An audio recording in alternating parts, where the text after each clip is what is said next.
It is jam making day at my house. Today I am making some homemade strawberry freezer jam. If you've never had homemade jams and jellies before, you are missing out. Once you try homemade jams, you will never go back to buying store-bought stuff again.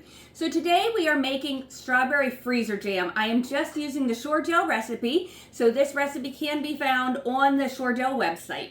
So this is a strawberry freezer jam. I like this recipe better than the recipe that you cook the berries on the stove and then can them in jars. I just think it tastes fresher, and I just love the way on toast and bagels and stuff this jam recipe turns out. So a couple of things before we get started. With this particular recipe, it's very important that you measure everything exactly. So you cannot measure with your heart for this recipe. Make sure you measure everything out exactly what it calls for. Also, you cannot double this recipe, unfortunately, or it doesn't set up a lot of times. So do one batch at a time and make sure you measure everything exactly. All right, so let's get started. To make homemade strawberry freezer jam, you only need 4 ingredients. You need nice ripe strawberries, sugar, a box of Shore-Gel, and water. Okay, so to start, for the strawberries, you want, like I said, nice ripe strawberries. If you can get strawberries from your local farm market that grows strawberries, that's going to be the best. Those always tend to have the best quality and give your overall jam the best quality if you can get fresh local strawberries. But if not, just get any strawberries. I always wash my strawberries, cut out the stem, and then I always put mine on a paper towel or an old towel and dry them just so that extra water isn't getting in my jam. So then you want 2 cups of crushed berries.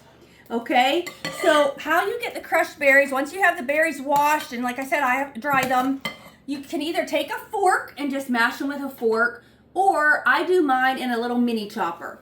Now, just be cautious. If you use a mini chopper, jam, by definition, has bits of fruit in it. So you do not want to puree your strawberries. You want chunks of strawberries left in your mixture here.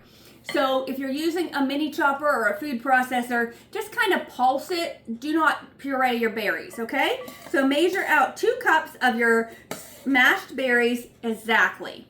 Then in a separate bowl, measure out 4 cups of sugar.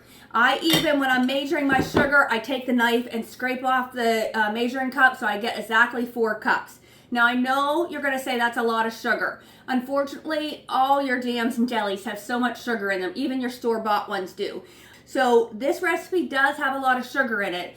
But the Shore-Gel website and on the internet, you can find lots of low sugar or no sugar recipes for jams.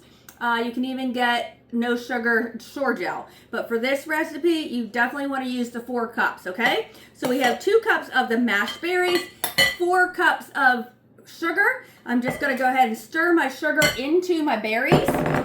Get that mixed up really good here. Okay, and then we're just going to let this set for 10 minutes, stirring occasionally. Get that mixed in good.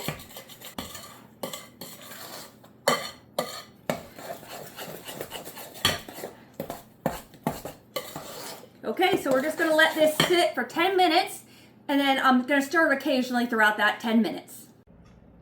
It's been 10 minutes and our fruit's been sitting with the sugar. I'm going to give it one last stir here. All right, and now the next step is I want to take 3/4 cup of water, add it to a little saucepan, and 1 box of Shore-Gel. I'm going to take this over to the stove, and over a medium-high heat, I'm going to bring it to a boil. The Shore-Gel and water has come up to a boil, so now I'm just going to go ahead and boil this for 1 minute, stirring continuously. So now we're just going to go ahead and add that hot Shore-Gel mixture in with our berries. Make sure you get it all out. And we want to stir this until all that sugar is dissolved for at least 3 minutes. And that's very important that you don't try to speed up the process and just do it for a minute or so. You want to stir it for 3 minutes to make sure all that sugar is dissolved. Otherwise, what happens is the sugar sometimes will kind of break down if it's not completely dissolved in there. And it will end up just making your jam not set up real well. So you want to stir this for 3 minutes. right, so I've stirred this constantly for 3 minutes, and now we're just going to go ahead and fill it into our freezer containers here.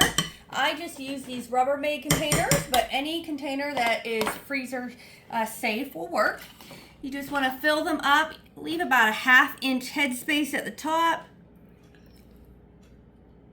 Okay, just like that.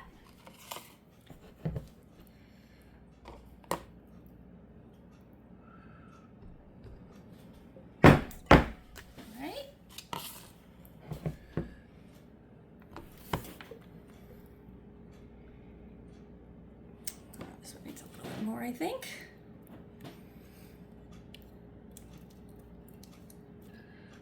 All right, so that is all there is to making homemade strawberry freezer jam. I'm just going to take a paper towel here and wipe off the tops. And then we'll put the lids on them, and then you're just going to let them sit at room temperature for about 12 to 24 hours. Just let them set out. Okay? Just go ahead and put the lid on there. That one a tiny bit more. Lid on it. All right, so we'll let these sit out, like I said, 12 to 24 hours at room temperature, and then that is it. They're ready to be used. All right, so our jam set out overnight. As you can see, looks beautiful. This jam is a very soft set jam recipe to begin with, but it is just perfect for on your toast or your bagels. I even used this jam before to make strawberry filled sugar cookies. It is delicious that way. It makes a great ice cream topping, or it's great to make strawberry milkshakes with. So this jam, after you've let it sit out overnight, it's ready to go. You can just store it in the refrigerator, or you can store it in the freezer for up to 1 year, and it just is so delicious. I'm telling you, you are going to love this homemade strawberry freezer jam.